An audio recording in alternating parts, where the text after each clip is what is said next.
Esto sería una introducción al Mailar, esto es un poco lo que es el Mailar, y entonces la pregunta que va a tratar de resolver Isabel Jover es, pero antes del Mailar, ¿qué es lo que existía? Bien, vamos bien de tiempo, ¿no? Alegro, para que me relaje, ¿no?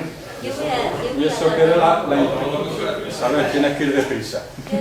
Ella va a contar lo que era antes del Mailar, que existía, ¿no? Pues claro, vemos un sobre bonito y decimos, estamos hablando del Mailar. Esto es lo que nos va a explicar, además nos lo va a explicar con un caso muy emotivo, que es de su propio padre, en los campos de concentración, escribiendo a su novia, pasando la censura, era teniente republicano, y de eso es de lo que nos va a hablar.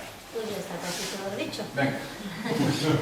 A ver, yo nada, quería hablar de que claro, el mail art es todo un sistema, una cosa muy establecida, que tiene sus propias leyes y esas historias, pero antes del mail art también se ven pues cartas que los artistas, incluso artistas muy conocidos como Paul Klee, en estos casos los que yo tengo aquí, pero me conozco otros de Picasso o de otros muchos que han hecho lo mismo, ¿no?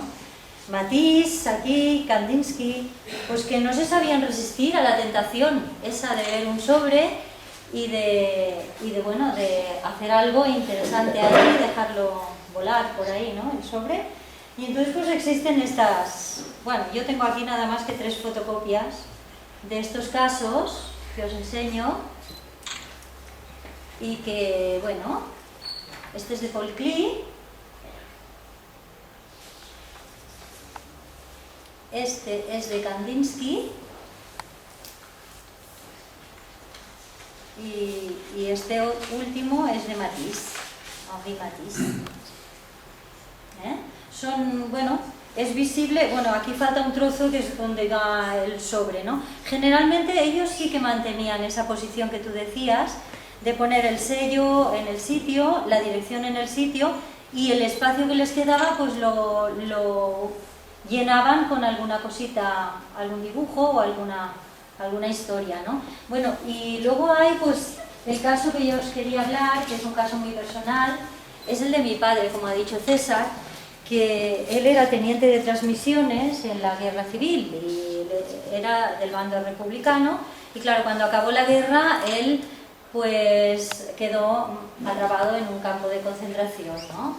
Y allí él pues escribía a mi madre, que entonces era muy jovencita, que era su novia, porque era 7 años más jovencita que él, y entonces, bueno, pues le enviaba cartas muy sencillas, ¿no? Mi padre no era un artista profesional, pero sí que era un espíritu artístico que le gustaba mucho dibujar, era poeta, era rapsoda, fue fotógrafo durante toda su vida, era un personaje muy interesante mi padre.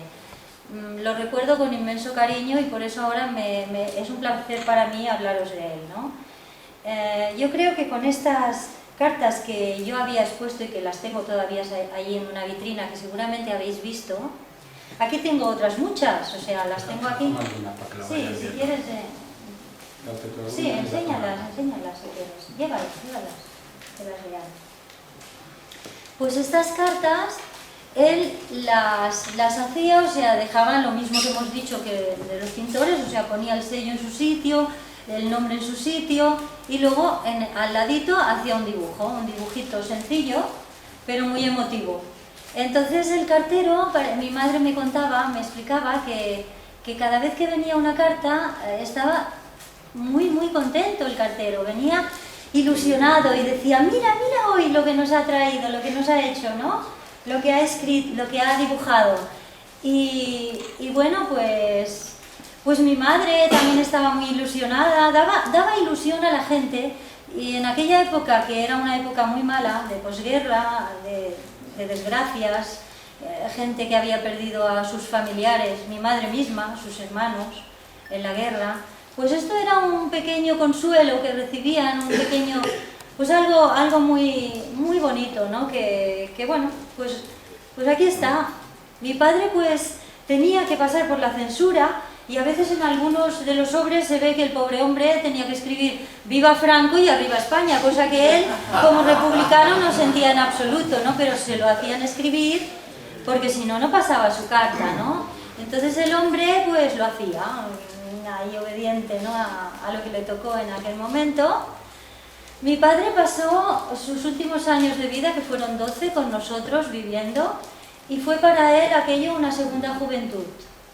O sea, fue un momento unos años muy bonitos que compartimos con él, porque como nosotros pues somos artistas, él pudo dejar vivir, fluir su naturaleza artística, que de alguna manera había sido bastante reprimida. Él se dedicaba pues como era pues de transmisiones, le gustaba mucho la electricidad y todas esas cosas, y él se dedicó toda su vida a ser electricista, ¿no?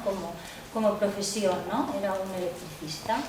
Entonces, pero él era fotógrafo también amateur y hacía pues muchas cosas, era papirofléxico, o sea, hacía unas cosas increíbles, tenía unas manos de oro, ¿no?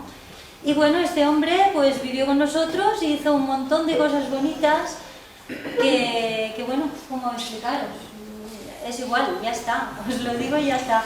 Que tengáis en cuenta que, nada, que lo mío era deciros... Era presidente de honor del Taller del Sol, del BOE. Al final se metió, él también participó dentro del Mailar en versión moderna. Creo que con el Amaro él tenía una correspondencia bastante buena. Tenía mucha correspondencia con el Amaro, como buenos republicanos los dos, se hicieron muy amiguitos. Se dio un caso muy curioso, y es que participaban casi todo lo que hacíamos de Mailar, y un caso concreto contra la pena de muerte con Amnistía Internacional. Mandó una obra, él era papirofléxico, y mandó una obra de una manifestación de pajaritas con sus pancartas y contra la guerra, viva la paz, fuera los represores, no sé qué, no sé cuánto. Las pajaritas estaban pasando un paso de cebra, vinieron en aquella exposición, no sé por qué, normalmente no viene alguien de prensa, pero muy poco, pero hubo una rueda de prensa, aparecieron por allí 20 o 30 periodistas. ¿Cuál fue la obra preferida de todos los periodistas? Salió en televisión, en varias televisiones, la obra del abuelito. O sea que vivió la versión antigua, que es lo que Isabel habla, que es lo que previamente al Mailar era la correspondencia artística. Claro. Y lo que yo quería decir también, que es muy importante, que me parece que ya os lo he dicho, pero bueno, lo vuelvo a repetir, es que este tipo de obras alegran a las personas, ¿no? O sea, incluso pues el Mailar también es totalmente transgresor, como decíamos ahí, se pasa por el forro absolutamente todas las normas de correos. Y sin embargo el propio cartero yo creo que cede a esa tentación porque, ¡ay, qué aburrimiento si no lo hiciera!, ¿no? El hombre tiene la oportunidad de ser feliz, de hacer una cosa especial, incluso pues de hacer felices a los demás con estas transgresiones que no ofenden a nadie, que no molestan a nadie y que son pues la sal de la vida, ¿no? Pues que para mí el arte es algo importantísimo para todos, para todas las personas, aunque no se dediquen a ello. O sea, para mí el arte es como la expresión de uno, ¿no? Y aunque uno lo haga mejor, peor, da igual. La cuestión es que uno se pueda expresar, ¿no? Y seamos libres en ese nivel, ¿no? Y eso es muy bonito. Y bueno, pues nada. Pues un aplauso para Olga.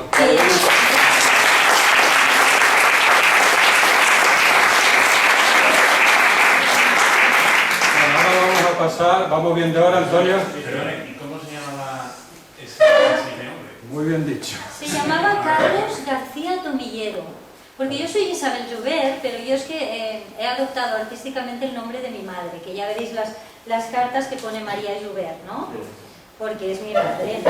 O sea, yo he decidido porque como Isabel García es muy corriente, y yo al poner García Joubert, que es lo que yo ponía al principio, siempre me quedaba sin el Joubert, siempre me ponían García en todos sitios, todo el mundo me decía, pues quítate el García, y un día pues a mí me sabía mal por mi padre, pero mi padre me dijo, mira, a mí también me lo pasaron, ¿no? El apellido ese, o sea que no te preocupes, la puedes quitar, que no pasa nada.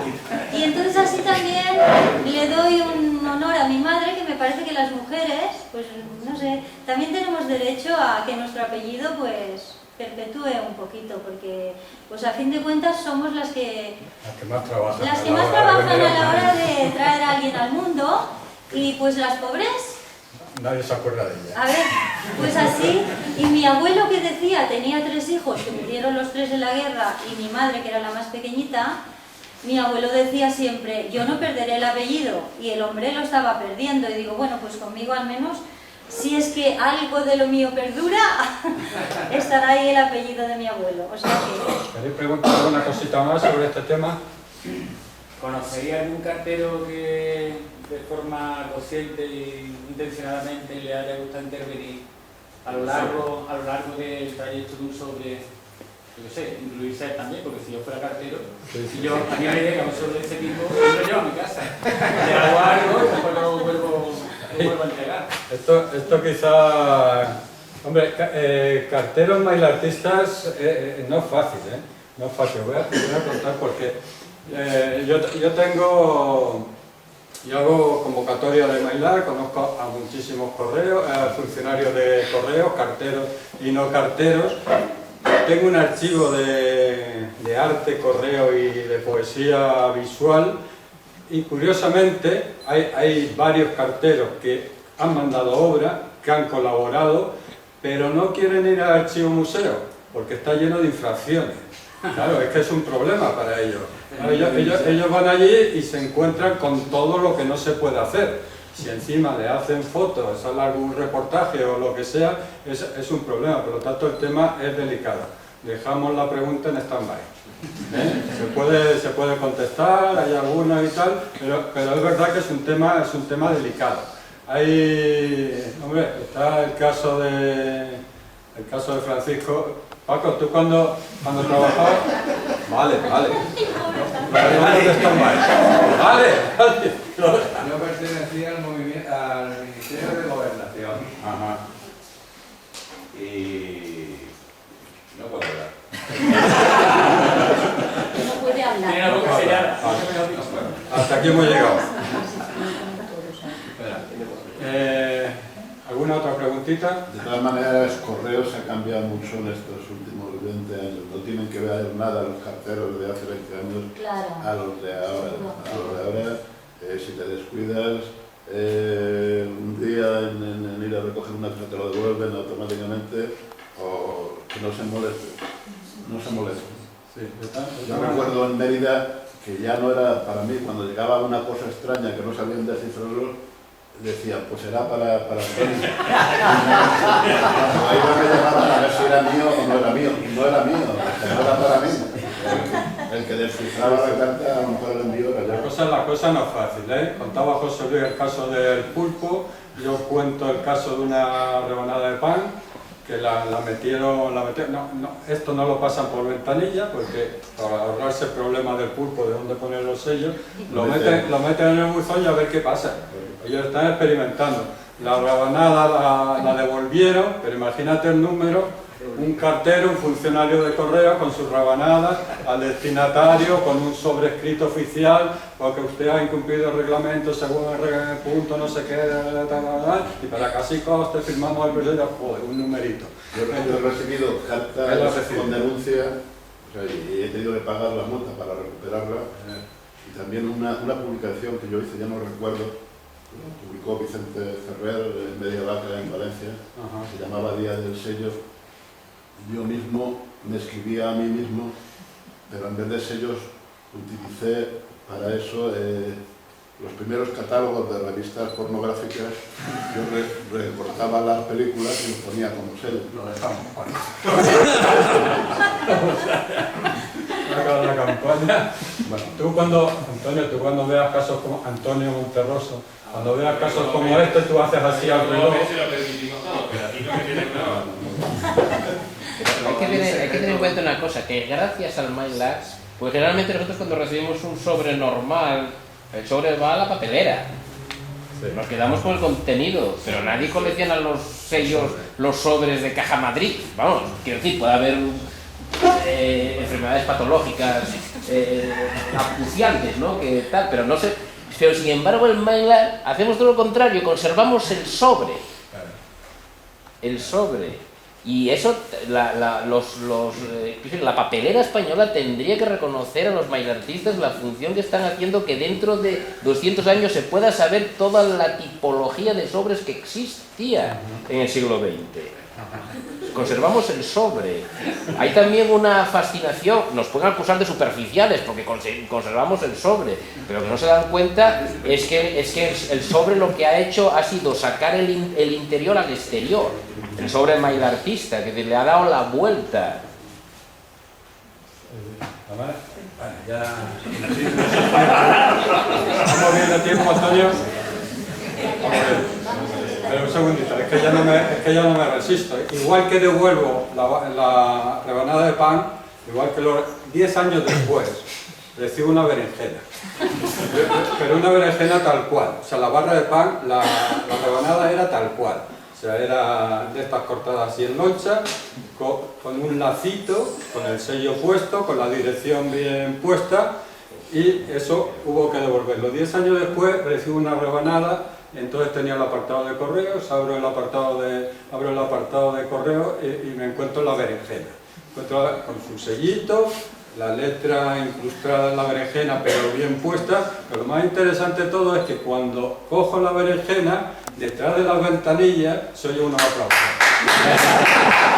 ¿Quién estaba aplaudiendo? Los funcionarios de correos.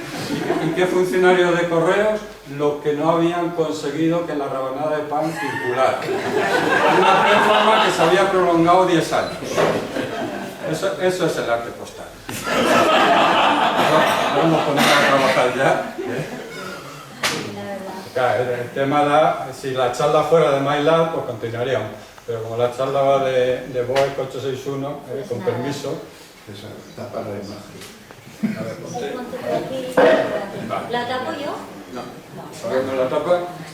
Bueno, pues ahora, y además, vamos a ver si aceleramos. Tenemos un programa y tenemos unas imágenes que no son nuestras, que nos las ha mandado Eduardo Barbero, que tienen que ver con el BOE 861 y que tienen que ver con el BOE visual. Vamos a hablar un poquito. Empezamos por la imagen 1. Abre la 1. Empezamos por la imagen 1 y en la imagen 1 nos encontramos a la 1 dos veces. Perfecto. Ya está. Pues no sale en pantalla. Silvia, debería salir aquí, ¿no?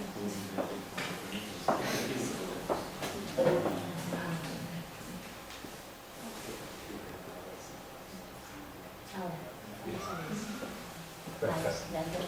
Bien, entonces, esta sería, por ejemplo, una portada del BOEC 861. Voy a ir rápido, lo único que sigo, no me puedo saltar, son a la... Mira dónde estoy indicando allí para que voy con el puntero. Estoy indicando aquí los colaboradores del BOEC, que los tienes ahí. Abajo. Colaboradores del BOE. A ver si soy capaz de decir un poquito de cada uno, porque hay que hablar del BOE visual y no decir algo de los colaboradores que tenemos. Esencialmente son activistas y artistas multidisciplinarios. Entonces, como no puedo decir muchas cosas de ellos, por lo menos diré una. El equipo fundamental está formado por César Reglero, que lleva el BOEC 861, Eduardo Barbero, que lleva el BOE visual. Tenemos autonomía el uno con el otro, pero estamos en continua colaboración y comunicación. Pero dentro de eso, cada uno tiene autonomía. Por decirlo de alguna manera, y siguiendo indicaciones de Eduardo Barbero, el BOEC 861 es el periódico, el BOE visual es el suplemento. El BOEC 861 continuamente casi mete un proyecto de arte experimental, de poesía visual, de libro de artista, casi uno diario, y en otros sitios mete en un apartado que pone por ahí proyectos recientes. Proyectos recientes aquí sí. En un apartado que pone proyectos recientes prácticamente mete un proyecto diario. Por lo tanto, a lo largo del año aproximadamente mete 360 proyectos que tiene que ver con las materias que estamos tratando aquí. Entonces esto es más puntual de lo que sucede cada día y a la hora, igual que se mete un proyecto, pues se trata de aquel que lo permite, pues se mete otro tipo de documentación o cosas que haya hecho anteriormente o se mete historia, o sea que son proyectos normalmente bien documentados. Pues en este apartado de proyectos recientes, de proyectos puntuales, que lo tenemos por este sistema hace 2 o 3 años a base de PDF, pues aproximadamente tendremos metido 1000 proyectos de arte experimental metidos. Que en portada salen las 20 carátulas de los últimos que se han metido, pero luego se pincha en proyectos recientes y tiene cientos y cientos y cientos y no acaba nunca. Claro, esto es importante porque si no existen medios de este tipo, estas cosas desaparecen. O sea, estos 1000 proyectos que tenemos aquí, más otros 1000 que teníamos antes de la última etapa, todo esto normalmente se irían perdiendo. Puede haber un editor como Paco Peralto que recoge todo aquello que puede, pero claro, el papel tiene sus limitaciones, el medio electrónico tiene más posibilidades. Entonces el equipo formado, César Reguero, Eduardo Valvero, Isabel, que es el alma de la fiesta, o sea, sin necesidad de tener un cargo específico, si ella no está, aquí no funciona nada, y eso ya se nota, eso lo noto yo, es así. Y después tenemos Jaume Bobet, que es un voluntario, que estos temas no le interesan específicamente, pero le gusta la informática. Entonces nos hace de webmaster para el BOEC 861 y lleva 10 años colaborando con nosotros, haciendo de negro, y el hombre no se cansa. O sea, yo creía que cuando pasara un año ya estaría harto, pero lleva 10 años y sigue haciendo el trabajo sucio, que es fundamental para que esto funcione. Pues este sería el equipo. Después tenemos según el orden que aparece ahí, tenemos a Pedro Alba. Pedro Alba es uno de los mayores performance que tenemos en este país y tiene el archivo de arte de acción más importante que existe en España. Manuel Calvarro es incalificable, él tiene un apartado en un periódico, tenía un apartado en un periódico y que ya directamente la sección se titulaba Más raro que un perro verde. Ese Manuel Calvarro. Es tan raro que, por ejemplo, en el Museo de Arte de Huelva, él es de Huelva, pues consiguió que se hiciera un sello con la imagen del rey y la bandera republicana. O sea, más raro que un perro verde. Ese es Manuel Calvarro. Antonella es la que nos sirve Antonella Prota Yurleo, nos sirve de puente entre España e Italia. Antonio Gómez, ya hemos hablado demasiado de él. Sefa Guerrero, junto con Paco Pérez Belda, tiene una editorial que es Babilonia, y conjuntamente con Paco Peralto, yo diría que son las dos editoriales más importantes que tenemos de arte experimental, de poesía experimental y de poesía visual. En concreto hay una serie que es Pliego de la Visión, que es una cosa exquisita y bueno, funciona. De esto lo más interesante es que es de las pocas publicaciones que se autogestionan. O sea, concretamente Babilonia es una editorial de poesía visual que ha creado un mecanismo de asociación que es capaz de que no le cueste dinero. Eso hoy en día ya es un milagro. O sea, no hablamos de ganar dinero, pero ya que no te cueste dinero, en poesía visual es casi milagroso. Esta gente lo ha conseguido. En concreto, Paco Pérez Belda es ingeniero en ciencias empresariales, y para que esto no te cueste dinero, hay que ser ingeniero en ciencias empresariales, como poco. Ibirico creó la Asociación de Mailartistas Españoles, una revista que tenía que ver con bailar, publicaron 30 o 40 números y es un mailartista histórico, con 30 años de antigüedad.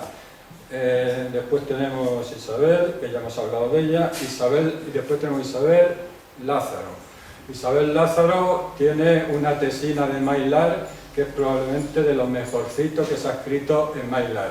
La tenemos situada, a ver si, no sé si la tenemos aquí, poesía. Bueno, o en el BOE 861 aparece, y en el BOE visual también aparece la tesina de Isabel Lázaro. el que quiera documentarse y profundizar en Maylar, esta es una buena fuente. Lupe Juan G. Sáez es el comisario, el organizador de la Bienal de Poesía Experimental del País Vasco. Por lo tanto, es una Bienal que me parece que va por la 3ª edición y importantísima esta Bienal. Clemente Padín, aparte de ser uno de los mejores teóricos que tenemos de España y de Latinoamérica, aparte de teórico, es un gran activista, persona solidaria, comprometido, estuvo en la cárcel en tiempo de los coroneles en Uruguay y es el que nos sirve de puente al BOE 861 entre España y Latinoamérica. De Paco Peralta ya hemos hablado, de Sergio Piñonero, entre otras muchas actividades, es un maestro en Land Art, arte de la tierra. En Tarragona, en Poblet, un parque natural del monasterio de Poblet, en la zona aquella, ha realizado varias ediciones de Poblet Natura. Y SIS, Xavier Recasén, SIS, es el director del Museo de la Nada. Una vez dicho todo esto, y viendo lo variopinto de todos los colaboradores que hay en el BOE 861, se puede entender que solo con la información que generan ellos mismos con sus actividades, el BOE 861 continuamente está en permanente acción. Esto es hablando del BOE. Ahora vamos a algunas imágenes del BOE visual BV36. A la 36. Para atrás. Es que no conocemos el programa. No, espera. Tiene que... Silvia nos ha hecho una bonita. Queremos volver al origen, donde salen todos los iconos pequeñitos. Y si te quedas por aquí casi mejor, saber el descanso. El 36, BV36.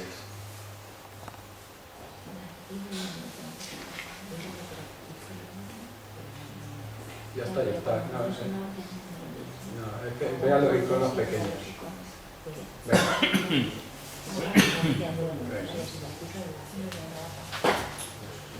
Entonces, ¿estamos en el 36? Vale.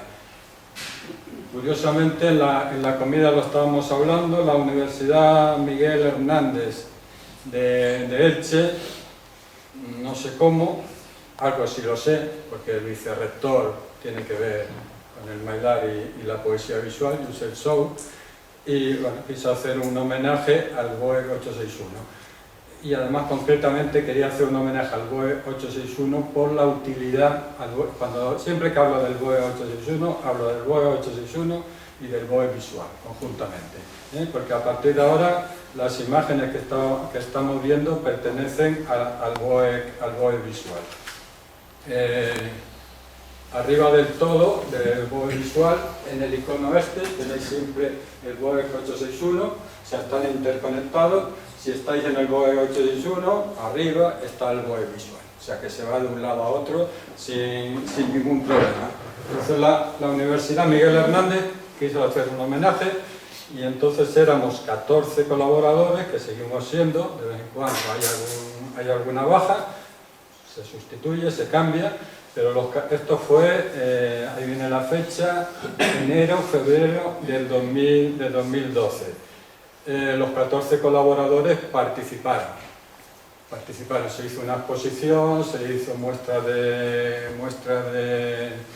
magazine, material del BOE 861, material de los colaboradores, se hicieron acciones, se hicieron performance. Lo importante es que los 14 colaboradores participaron en ese homenaje, inclusive un homenaje a un colaborador recién fallecido que era Nel Amaro. Nel Amaro, bueno, que se fue, jovencito, se fue cuando nadie lo esperábamos, el caso de la mujer de José Luis Campal, gente relativamente joven, gente que estaba en plenitud de facultades, con una creatividad exuberante, y se fue. tuvimos la suerte de que nos hicieron este homenaje en la universidad y aprovechamos para que la universidad también le hiciera un homenaje a Anel Amaro. Nos hicieron este catálogo que estamos viendo aquí, un catálogo espléndido, portado de Eduardo Barbero, y bueno, pues allí nos juntamos 8 o 9 de los colaboradores del BOE 861, que normalmente no tenemos oportunidades de juntarnos. Nos juntamos ahora estamos 4 y así poquito a poco, porque cada uno es no solo de diferentes provincias, sino que también pueden ser de diferentes continentes. En estas ocasiones nos vienen de perlas para interactuar entre nosotros. Cuando nos hicieron el catálogo, lo hemos estado comentando en la mesa, pues todo esto virtual, a pesar de la era virtual, cuando te hacen un buen catálogo en papel, como Peralta ha hecho un buen libro en papel, una buena base de documentación en papel, pues entonces ya te haces un poquito visible, porque lo que tiene lo digital es que te llega a todo el mundo, pero parece como si no lo pudieras tocar, ¿no? Y entonces el papelito ya nos hizo un poco más visible. Nos vamos a la 45, no, nos vamos a la 40. Nos vamos a la 40. La 40 tiene que ver con Obum 10 TDS. Obum 10 TDS fue un encuentro insólito que da idea de la fuerza que tiene este es el cartel de ese encuentro. Ese encuentro fue totalmente improvisado. O sea, Clemente Padín iba a la Muga Cabra, allá por la Costa Brava, a un encuentro de poesía, de arte de acción, y dijo: me gustaría visitaros en vuestra casa, en Roda de Bará. Y estupendo. Nos viene a visitar a casa, y esto fue un intercambio de correos. Y dice: oye, y ya que os voy a visitar, ¿por qué no organizamos algo? Yo, que estoy muy cansado. Yo normalmente estas cosas de organizar, la verdad es que agotan bastante, cansan, y entonces si te pillan que has organizado algo previamente, de repente te dicen: ¿por qué no organizamos? Y a mí el caso es que dijo: mira, nos lo pasamos bien, descansamos y ya lo organizaremos en otra ocasión. Y digo: vale. Me escribe otro correo y me dice: pero veremos amigos, ¿no? Y yo: sí, eso sí, veremos amigos. Me escribe otro correo y me dice: ya que vemos amigos, ¿por qué no organizamos algo? Y acabamos organizando algo. Organizamos esto, Obum 10 TDS, que Obum 10 es una revista de Clemente Padín, que a lo mejor es de los años 70, y TDS es Taller de Sol. Entonces simplemente le dijimos a gente de diferentes sitios de la península que venía Clemente Padín, que si se querían dar una vuelta, pues se la dieran por Tarragona. Pues aparecieron 40 y tantos. Llegamos a hacer en 3 días, un día antes y un día después, pues debimos organizar 40 o 50 cosas. Y el señor Francisco Peralta, el inmortal, pues de esas 40 o 50 cosas sacó 107 libros. Después cuando acabemos le preguntáis cómo lo hizo para de esos 3 días sacar 107 libros. Hay cada libro corresponde más o menos a una actividad que se desarrollaron en esos 3 días. Pero aquí en este encuentro no había ningún libro, pero a la gente le apetecía verse. Y le apetecía verse, sabía que había buen rollito, que la cosa iba a ir de creación, y la gente está deseando crear, deseando participar y deseando comunicarse. Yo de cara a las instituciones, yo diría que con un poquito que hagan, con las fuerzas que hay, con las ganas que tienen, con un poquito que pongan, con que recojan y canalicen toda esa fuerza, es que nos comemos el mundo y solucionamos el problema de los políticos, y de la política y de la crisis. Pero hay que canalizar toda esa energía, porque la energía la tenemos.